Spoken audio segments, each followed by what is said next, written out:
So Sunday, we've got Liverpool versus Manchester City on the horizon. And this game in recent past has produced some phenomenal moments. Have you got any fond memories? I do. You know, this is actually a Lancashire derby, but it's the lower version of it. That is, they are all in the same Lancashire area. So it's actually Liverpool, Manchester United. But since it is Liverpool, Manchester so it's still the same thing. I do have memories, and the most recent, I would say, still on my mind is the Liverpool City derby in 2014. I remember very well. It was the time that Liverpool, everybody thought it was the resurgence. Rodgers was going to bring the trophy. Yes, Rodgers had just come from Swansea a season earlier, had just brought in Raheem Sterling, and that season was when they have the 3S, Suarez, Sturridge, and Sterling. So they won the match, and a season before, City had been second to United, and 2 seasons before, they had been the champions since 1968. That was the time they became champions apart from that. So they were on course to winning. They won 3-2. After the game, Gerrard brought them together.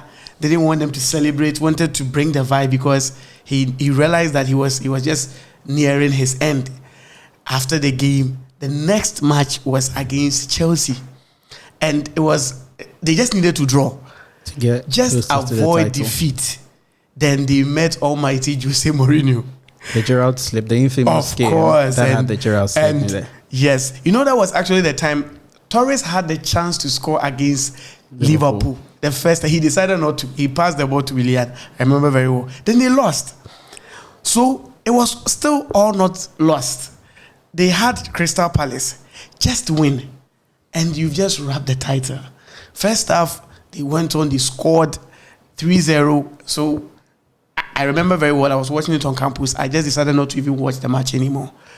Only for me to be at my hostel and realize, oh, there's a first goal. Okay, Suarez is still on fire. A second goal.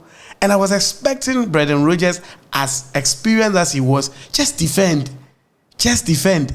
He was still opening the game. And I will never forget this player, Dwight Gill. Yes. Dwight Gill just landed the sucker punch. 3-3. Suarez just couldn't believe what was happening. It was all tears all over. It was all tears. And that match, City realized that Liverpool has lost. They won by 5 goals. Toure and his likes just dismantled their opposition. And they came on top with a point. Went on to win the league. Last game. From that end. So they lost. And that was when we realized that Liverpool were still not there yet, but they came back. That was when the Klopp resurgence came. They also came with the 97 useless points. That was the 18-19 season. And the season later, they decided to win. And well, but they still have actually competed in recent past. If you want to take into account the last decade, fixtures between the two have always produced top-level excitement. Yes. But if you look at the game on Sunday, it wouldn't be 2 co-equals. Yeah. On paper, it would look like a David and Goliath. That's because Liverpool have uncharacteristically become very poor. Yes, of course. And we want to start with Liverpool. Exactly what you think has gone wrong? Because they look miles apart from the Liverpool we've come to know them for. For Liverpool, you can talk about 2 things. That is from my perspective. I see this as the life curve of every team. But that of Liverpool had become too sudden. It's too early. Because usually teams, when they are on form, it will take up to 10 years.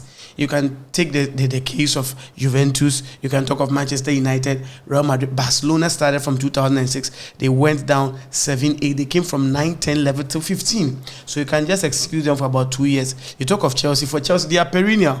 They can go maximum a year. The next year, they come up. But for the traditional team, Real Madrid, you see, they started from 2014, and they've been on top till now. But for Liverpool, you can only talk about from 2019 that they started being on form. That was they won the Champions League final in 18. And this is 2022. This is just 4 years, and they're already capitulating. And you can attribute this to, yes, you can talk about the club. I always say that for me, I believe everything is in football. I believe in it. It can be that his voodoos are just behind him. But I will always stick to it that he is not trying to become, he's stereotype. He is not trying to adapt to changing situations, because if you talk about elite managers, they always try to adapt.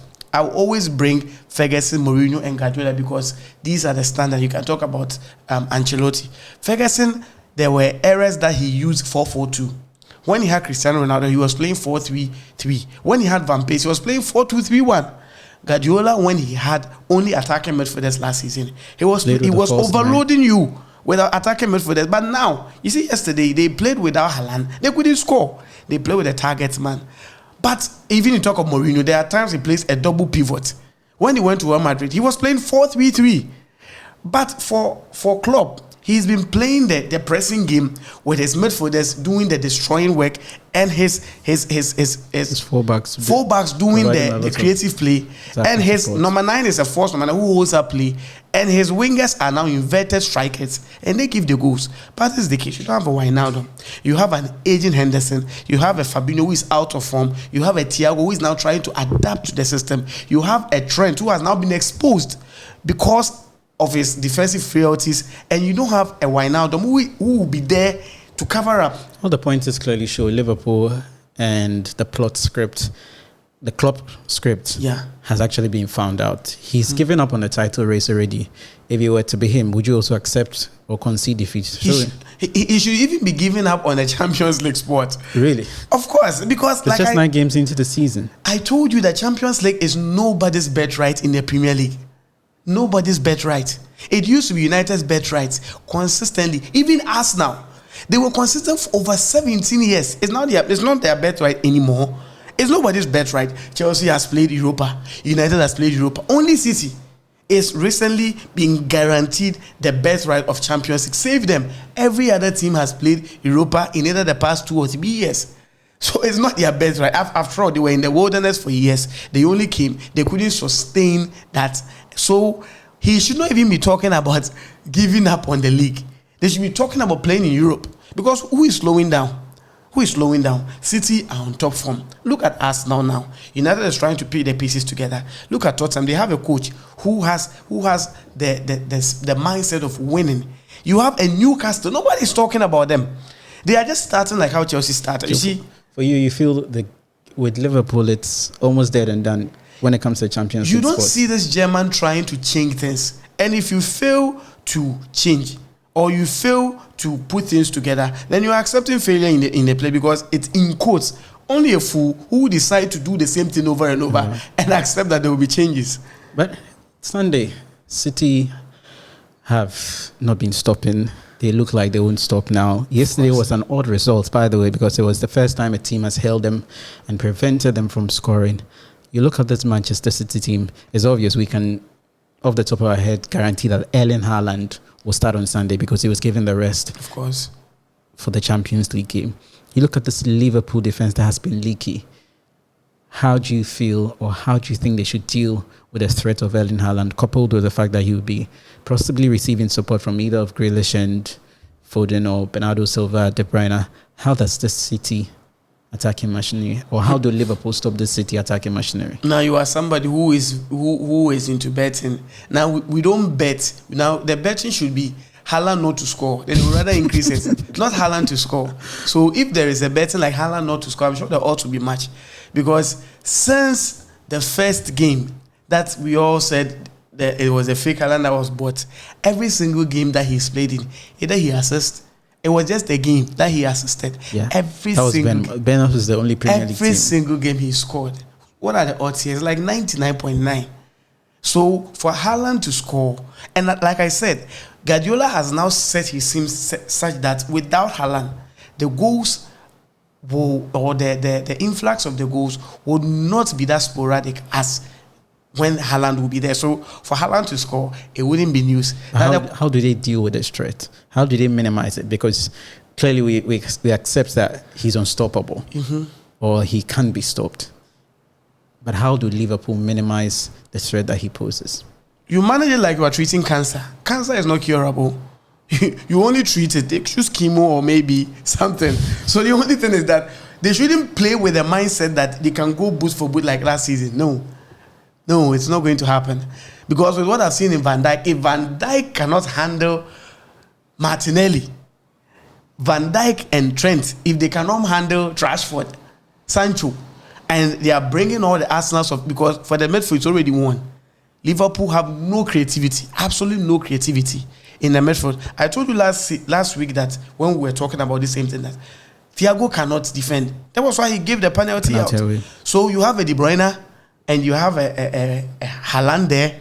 The only thing is, how many goals are going for this? Liverpool have not. I don't remember the last time they kept a clean sheet. Yeah. So the odds for them to concede is very high. So the question is that this is going to be a goal galore. How many goals? And City themselves, it's difficult for them to also keep clean sheets. If you watch them, because they scored 6 against United, but this United scored 3 against them. 3. So you realize that they can also not keep clean sheets. So this will be a goals galore because both defenses have leakages there.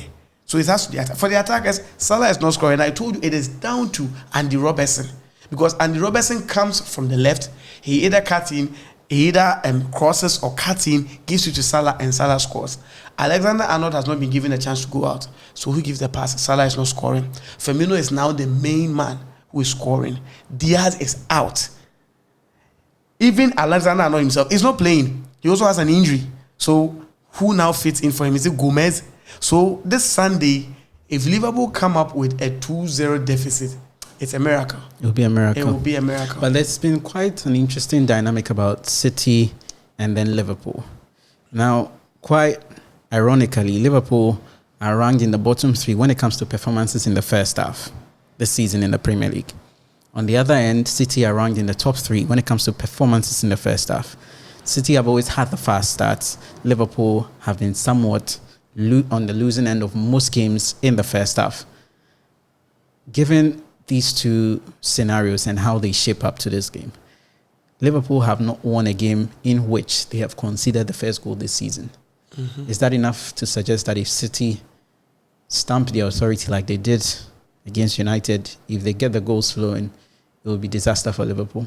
If we are to stick by this data, it means it's a lost cause for Liverpool, because you don't win when you concede first. City would score first.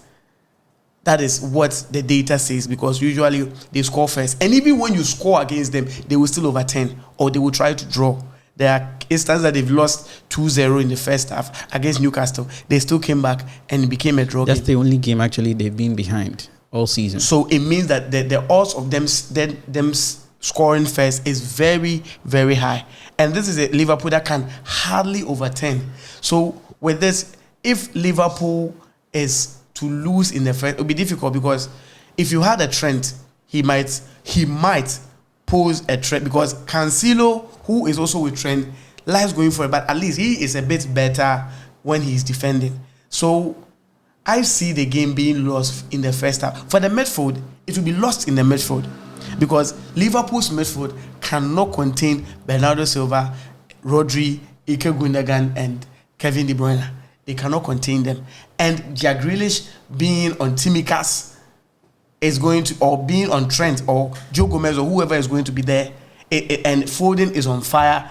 They have a lot of options, a plethora of players to choose from. You can talk of Mahrez being there. He doesn't even have a starting position.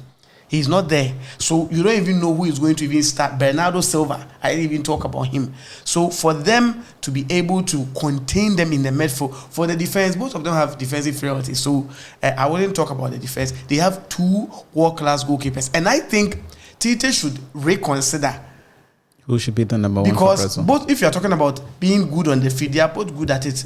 They are both good at keeping saves or penalty saves. And the only, I don't really know the dynamics or the reason why he chooses them. But if you are really talking about the data, you can talk of Edison, but hey, he's a coach and whom he picks as number 1. Number 1 is very difficult to change. But this will not really have an impact on who becomes number 1, because for the number 1, I think it's already settled. But we've seen Liverpool, we've seen how poor they've been all season. One of the key areas which they've been leaky has got to be Trent Alexander-Arnold. There could be a blessing in disguise, because we've often said he's been the reason why Liverpool. How much of an impact will his probable absence be on this team? Will that be a blessing in disguise, or Liverpool will sorely miss him? Funny enough, it will become -2 + 1, but -2 is whoever comes in. You see, if Trent was there, like I said, City does almost the same thing with the wings like what Liverpool does, because you talk of Cancelo, you talk about Kyle Walker, they all like going for, but Kyle Walker can defend. Cancelo can also defend a little, but they all want to surge forward. You can see the beautiful goal that Cancelo scored. Sometimes even giving a free roll, you see him moving over the whole pitch. You don't really see the position he plays. Alexander could have, you see, he's very a good threat when it comes to dead ball situations. Free kicks, he scored about 7 free kicks.